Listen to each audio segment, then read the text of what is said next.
आप सभी का हमारे YouTube channel study segment group पे स्वागत है। तो आज हम इकाई और बीमा का चौथा पार्ट पढ़ेंगे। इसमें हम पढ़ेंगे जो क्वेश्चन आंसर है, उसमें आंकिक प्रश्नोत्तर कर रहा है कि निम्नलिखित तापमान को सेल्सियस स्केल में बदलिए।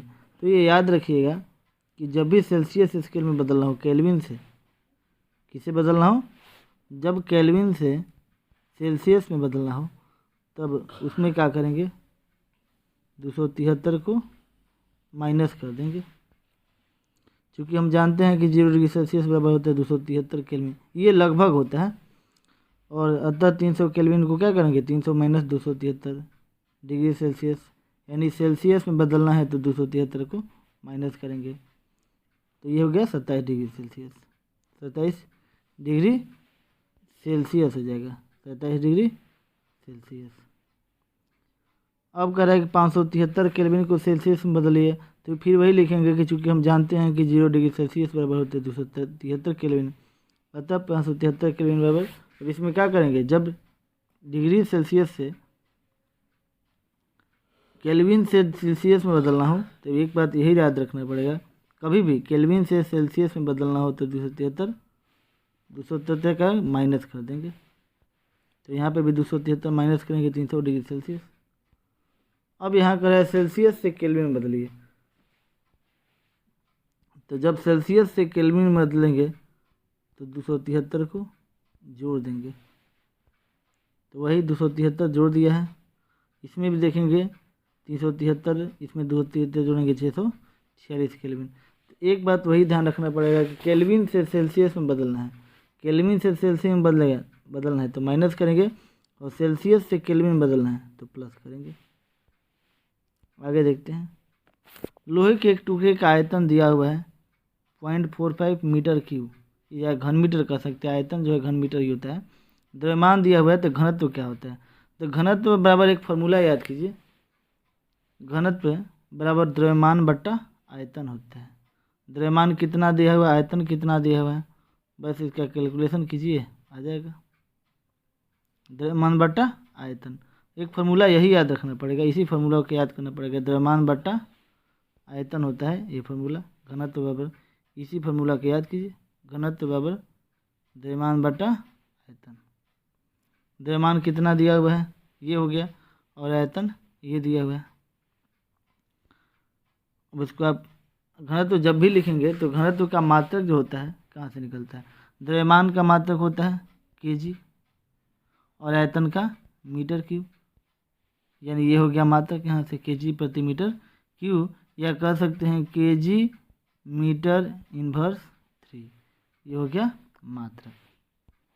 बढ़ते हैं अगले क्वेश्चन की तरफ। 1 फुट को मीटर में व्यक्त करना है, तो सबसे पहले तो इंच में व्यक्त करेंगे। तो 1 फुट में क्या होता है, 12 इंच होते हैं, और 1 इंच में होता है 2.54 सेंटीमीटर, तो उसको हम सेंटीमीटर में बदलेंगे, और सेंटीमीटर से क्या करना है, मीटर में बदलना है।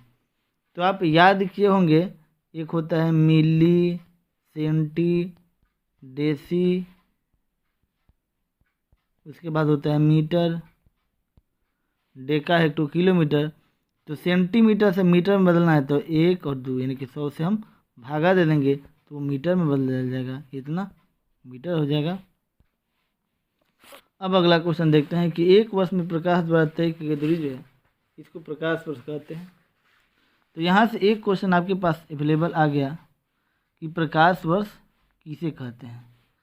तो 1 वर्ष में प्रकाश द्वारा जो तय की गई दूरी होती है उसी को हम प्रकाश वर्ष कहते हैं। इस दूरी को किलोमीटर में व्यक्त करना है, और 1 सेकंड में प्रकाश लगभग कितना मीटर दूरी तय करती है। तो सबसे पहले क्या करेंगे कि 1 वर्ष में प्रकाश द्वारा तय की गई दूरी, तो क्या 1 साल में कितने दिन होते हैं। अब दिन को घंटा में बदलेंगे तो 24 से गुना करेंगे, और घंटा को मिनट में बदलेंगे, मिनट को सेकंड में बदलेंगे, तो ये आपका लगभग आएगा 9.46 × 10⁻12 किलोमीटर। मीटर से किलोमीटर बदलने के लिए 1000 से भागा देते हैं। 1 ग्राम बर्फ को पिघलाने के लिए 80 कैलोरी ऊष्मा की आवश्यकता होती है। अब 1 किलोग्राम बर्फ को पिघलाने के लिए कितने जूल ऊर्जा की आवश्यकता होगी, जहाँ कैलोरी का मान दिया हुआ है। तो 1 केजी में तो जानते हैं कि 1000 ग्राम होता है। अब इसको पिघलाने के लिए ऊर्जा कितनी आवश्यकता होगी, तो 80 कैलोरी ऊर्जा कह सकता है, और 1 kg में इतने ग्राम होते हैं, तो 8000 कैलोरी हो गया।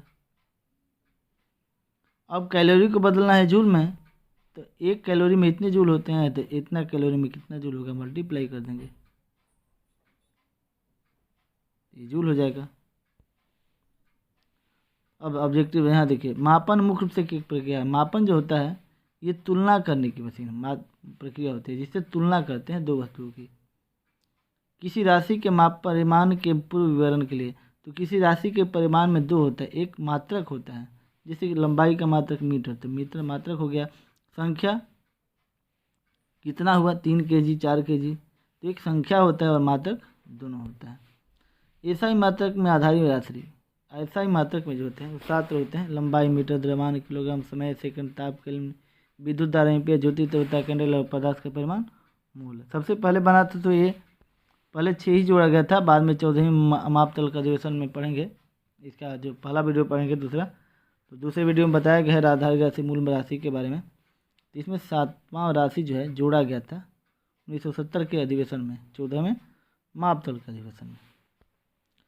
अगला क्वेश्चन, आधारी राशि नहीं है। आधारी राशि नहीं है का मतलब मूल राशि नहीं है, तो मूल राशि कौन कौन है, वेग, द्रव्यमान मूल राशि है, समय मूल राशि है, विद्युत धारा मूल राशि है, केवल वेग जो है ये मूल राशि नहीं है। 1 kg किसके बराबर होता है, तो आप जानते हैं 1 kg में कितना होता है, 1000 ग्राम होता है, यानी ऑप्शन नंबर डी होगा। तो फिर मिलेंगे अगले वीडियो में, तब तक के लिए